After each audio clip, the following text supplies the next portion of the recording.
رسول اللہ صلی اللہ علیہ وسلم نے کیا فرمایا؟ صحیح بخاری 2449، کتاب نمبر 46، کتاب المظالم،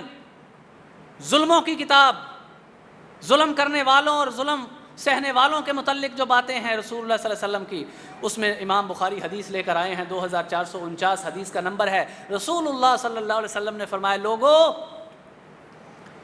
من کانت لہو مظلمۃ لاخیہ من شیء او من عرضہ، کہ تم میں سے اگر کسی شخص نے اپنے کسی مسلمان بھائی کی بے عزتی کی ہے، اس کی عزت اچھالی ہے، اس پہ ظلم کیا ہے، اس عزت والا ظلم یا اس کے علاوہ کوئی ظلم کیا ہے، کسی کے پیسے لیے ہیں، کسی کو گالی دی ہے، کسی کا حق کھایا ہے، کسی کی پراپرٹی پہ ناجائز قبضہ کیا ہے، تم میں سے جس شخص نے کسی اپنے بھائی کے ساتھ کو ظلم کیا ہے، فَلْيَتَحَلَّلْ يَهُ الْيَوْمِ،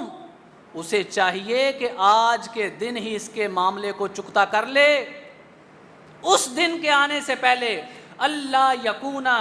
دینارا ولا درہم،